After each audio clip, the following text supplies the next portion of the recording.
మహాగణాధిపతే నమః. శ్రీ గురుభ్యో నమః. శ్రీమాత్రే నమః. ప్రేక్షకులందరికీ స్వాగతం. 2024 జూన్ మాస ఫలితాలు.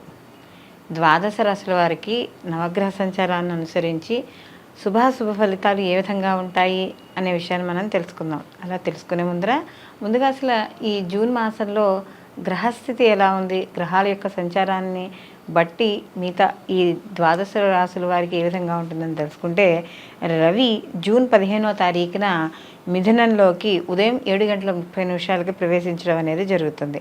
అలాగే కుజుడు జూన్ 1న మేషరాశిలోకి అంటే తన స్వక్షేత్రంలోకి ఆయన ప్రవేశిస్తాడు. అది కూడా పగలు 3:37. బుధుడు జూన్ 14వ తారీఖున మనకి వృషభం నుండి మిథునంలోకి ఆయన ప్రవేశించడం అనేది జరుగుతుంది. అలాగే గురువు మనకి మాసం అంతా కూడా వృషభ రాశిలో సంచారం చేయడం. శుక్రుడు జూన్ 12వ తారీఖున సాయంకాలం 6:30 ఈయన కూడా మిథునంలోకి ప్రవేశించడం అనేది జరుగుతుంది. రాహుకేతువులు ఇద్దరు కూడా మనకి రాహు వచ్చి మీనరాశిలోను, కేతు వచ్చి కన్యారాశిలోను సంచారము. శని భగవానుడు తన స్వక్షేత్రం మూల త్రికోణ స్థానమైన కుంభరాశిలో ఈ మాసం అంతా సంచారం చేయడం అనేది జరుగుతుంది. అలాగే చంద్రుడు ఈ మాసం మొదలుకొని అంటే ఈ మాసం ఉత్తరాభాద్ర నక్షత్రం నుండి మొదలుకొని మరియు ఈ మాసం అంతా కూడా ప్రయాణం చేసి తిరిగి మళ్ళీ ఆయన రేవతి నక్షత్రం వరకు ఈ మాసం అంతా కూడా ప్రయాణం చేయడం అనేది జరుగుతుంది. కాబట్టి ఈ యొక్క గ్రహాల యొక్క స్థితిగతులను అనుసరించి ఇప్పుడు వీళ్ళందరికీ ఎలా ఉండబోతుందో తెలుసుకుందాం. వృశ్చిక రాశిలోకి విశాఖ 4వ పాదము, అనురాధ 1, 2, 3, 4 పాదాలు, జ్యేష్ఠ 1, 2, 3, 4 పాదాలు వృశ్చిక రాశిలోకి వస్తాయి. వృశ్చిక రాశికి రాశ్యాధిపతి వచ్చి కుజుడు. ఈ వృశ్చిక రాశి వారికి కానీ చూసుకున్నప్పుడు 6వ స్థానంలో ఈ యొక్క కుజుడి యొక్క సంచారం అనేది నడుస్తోంది. రాశ్యాధిపతి అయ్యాడు. రాశ్యాధిపతి అయ్యి మళ్ళీ 6వ స్థానాధిపతి అయ్యి 6వ స్థానంలో సంచారం చేయడం అనేది ఇక్కడ కనబడుతుంది. అయితే ఇక్కడ ఎప్పుడైతే కుజుడు తన స్వక్షేత్రంలో సంచారం చేయడము, అలాగే ఈయనే వాళ్ళకి షష్టమాధిపతి వెళ్ళి 6వ స్థానంలో సంచారం చేయడం వల్ల శత్రుబాధలు తగ్గుతాయి, రుణ బాధలు కొంతవరకు తగ్గడం అనేది జరుగుతుంది. అయితే ఏవైతే మీరు కార్యక్రమాలు చేపడతారో ఆ కార్యక్రమాలన్నీ కూడా సఫలీకృతం అవుతాయి. కానీ వీటితో పాటు భక్తి, శ్రద్ధ, సహనం ఈ 3 కూడా కలిసినప్పుడు మాత్రమే అనుకూలంగా ఉంటాయి. ఎందుకంటే వీళ్ళకి ఆల్రెడీ అర్ధాష్టమ శని యొక్క ప్రభావం అనేది వృశ్చిక రాశి వాళ్ళకి నడుస్తుంది.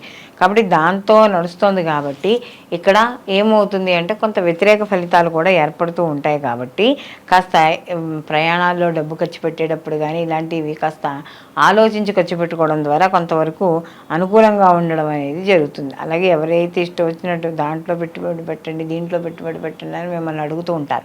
కాబట్టి అలాంటి విషయాల్లో పొరపాటున పెట్టుబడులు మాత్రం పెట్టవద్దు. అలాగే కాస్త ఈ ఏదైతే మీరు మంచి పనులు చేస్తూ ఉంటారో ప్రయత్నపూర్వకంగా తద్వారా శత్రువులు కూడా పెరగడం అనేది జరుగుతుంది. కాబట్టి అలాంటి విషయాల్లో కాస్త చూసుకోవాలి. అలాగే బంధువులు, మిత్రుల యొక్క సహాయ సహకారాలు పూర్తి స్థాయిలో అందడం అనేది జరుగుతుంది. అలాగే ఏదైతే వ్యవసాయదారులు ఉన్నారో ఈ సంవత్సరం అంత అనుకూలంగా ఏమీ వ్యవసాయదారులకి పంట చేతికి రాదు అని చెప్పుకోవచ్చు. అలాగే ఒకవేళ వచ్చినా కూడా ఆ యొక్క పంట అమ్మేటప్పుడు కాస్త గిట్టుబాటు ధరలో రాకుండా ఉండడం అనేది మంచిది. అలాగే ముఖ్యంగా ఇక్కడ ఏవైతే కార్యక్రమాలు చేపడతారో ఏదైనా మీ పర్సనల్ విషయాలు కావచ్చు, ఏదైనా బయట వాళ్ళ గురించి కావచ్చు, బయట స్నేహితుల యొక్క సహాయ సహకారాలు పూర్తి స్థాయిలో అందడం అనేది జరుగుతుంది. అలాగే ఇక్కడ మీరు ఏదైతే లైఫ్ స్టైల్ ఉందో దానికి భిన్నంగా కొంత పరిస్థితులు ఏర్పడడం అనేది జరుగుతూ ఉంటుంది. కాబట్టి అలాంటి విషయాల్లో కూడా ఈ వృశ్చిక రాశి వాళ్ళు జాగ్రత్త వహించుకుంటూ ఉండాలి. అలాగే వీళ్ళకి ప్రయాణాల్లో కాస్త జాగ్రత్తలు వహించుకోవాలి. ప్రతి పనిని కూడా చాలా స్పోర్టివ్గా తీసుకుని ముందుకు వెళ్ళడం ద్వారా కొంతవరకు అనుకూలంగా ఉండడం అనేది జరుగుతుంది. అలాగే ఆదాయ మార్గాలు పెరుగుతాయి. ఆదాయ మార్గాలతో పాటుగా ఏదైనా అంటే ఉద్యోగం చేస్తూ చిన్న చిన్న వ్యాపారాలు చేస్తున్నా కూడా ఒక్కోసారి ఉద్యోగం అనేసి ఈ యొక్క వ్యాపారమే చేస్తే సరిపోతుంది కదా అనే ఆలోచనలు కూడా రావడం అనేది జరుగుతుంది. అయితే తొందరపడి ఈ యొక్క ఆలోచనలు అంటే ఉన్న వాటిని వదిలేసి ఇంకో దానికి వెళ్ళడం అనేది మంచిది కాదు. అలాగే వీళ్ళకి ముఖ్యంగా అంటే ఈ యొక్క ఏదైతే ఈ వృశ్చిక రాశి వాళ్ళు ఉన్నారో వృశ్చిక రాశి వారికి అర్ధాష్టమ శని యొక్క ప్రభావం కనుక వీళ్ళు ప్రతిరోజు కూడా శివాలయ దర్శనం చేసుకోవడం, శివాలయానికి వెళ్ళడం, ప్రతిరోజు శివాలయంలో అభిషేకం చేయించుకోవడం ద్వారా వీళ్ళు మరిన్ని మంచి ఫలితాలు పొందే అవకాశం అనేది కనబడుతోంది. మనకి ఈ జూన్ 5, 6 తారీఖుల్లో మనకి పంచగ్రహ కూటమి అనేది ఏర్పడబోతోంది. అయితే కొంత 7వ తారీఖు వరకు కూడా ఉందనుకోండి. అయితే ఇక్కడ మనకి ఈ పంచగ్రహ కూటమి ముఖ్యంగా 6-7 తారీఖుల్లో మనకి ఎక్కువగా కనబడుతోంది. అసలు చాలామంది పంచగ్రహ కూటమి ఏంటి, ఒకేసారి గ్రహాలన్నీ వచ్చేసాయి, దీనివల్ల ఏమైపోతుందో అనుకుని చాలా ఇబ్బంది పడుతున్నారు, భయపడుతున్నారు. నిజం చెప్పాలంటే గ్రహాలు అన్నీ కూడా కలవడం అనేది సహజం. ఎందుకంటే ఒక గ్రహం ఒకే చోట ఉండిపోవడం అనేది ఎక్కడ జరగదు. ప్రతి గ్రహము తిరుగుతుంది. అయితే ఒక్కొక్క గ్రహానికి ఒక్కొక్క నిడివి అనేది ఉంటుంది. ఈ గ్రహం అంటే ఇన్ని డిగ్రీలు అయిన తర్వాత ఆ డిగ్రీలు అయిపోతే అది మారిపోతుంది. ఇప్పుడు చంద్రుడు ఎలా 2.5 రోజులకి ఎలా మారిపోతాడో, అలాగే మనకి రవి నెలకొకసారి ఎలా మారుతాడో, అలాగే ప్రతి గ్రహము కూడా మార్పు చెందుతుంది. మార్పు చెందినప్పుడు దీంట్లో కొన్ని గ్రహాలు ఒకే స్థానంలో ఎక్కువ సమయము ఉండడం అనేది జరుగుతుంది. అంటే ఎగ్జాంపుల్ మనం చూసుకున్నప్పుడు శని భగవానుడు ఉన్నాడు, 2.5 సంవత్సరాలు ఒకే రాశిలో ఆయన సంచారం అనేది జరుగుతుంది. గురువు 1 సంవత్సరం పాటు ఉంటాడు. రాహువు కేతువు 18 నెలలు చొప్పున వాళ్ళ సంచారం అనేది జరుగుతుంది. సో కాబట్టి ఇక్కడ ఏమవుతుంది, మనకి ఈ 4 గ్రహాలు కూడా ఎక్కువ కాలం ఒకే రాశిలో సంచారం చేసేవి. అప్పుడు ఏమవుతుందంటే ఈ రాశుల్లోకి మిగతా గ్రహాలు రావడం అనేది జరుగుతుంది. అయితే ఇలా కొన్ని గ్రహాలు ఒకే చోటికి రావడానికి కొంత సమయం అనేది పడుతుంది. అంటే కొన్ని సంవత్సరాల, ఒక్కోసారి 5 సంవత్సరాలు, ఒక్కోసారి 10 సంవత్సరాలు ఇలా టైం పడుతూ ఉంటుంది. అయితే ఇక్కడ మనము ఈ ఏదైతే పంచగ్రహ కూటమి అని చెప్తున్నామో, ఈ పంచగ్రహ కూటమి అనేది కేవలం వ్యక్తిగత జాతకానికి సంబంధించింది కాదు, ఇది దేశ గోచారానికి సంబంధించింది. మామూలుగా కూడా మనం చెప్పుకునే ఫలితాలు కూడా ఉగాది పంచాంగ శ్రవణాలు చెప్పుకోనివ్వండి, ఏమి చెప్పినా కూడా దేశ గోచారంగా చెప్పుకోవడం అనేది జరుగుతుంది.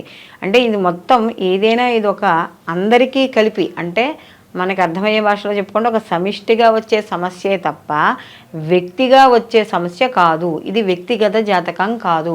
కాబట్టి ఈ పంచగ్రహ కూటమిలో వచ్చే మార్పులు మంచైనా చెడైనా ఏదైనా కూడా అందరూ కూడా అందరి మీద, దేశం మీద కూడా ఆధారపడి ఆ దేశం మీద ప్రభావం అనేది ఉంటుంది. ఈ దేశంలో ఎవరు ఉంటున్నారు, ప్రజలు ఉంటారు. కాబట్టి దాని ప్రభావం ఎవరి మీద పడుతుంది, ప్రజల మీద కూడా ప్రభావం చూపించడం అనేది జరుగుతుంది.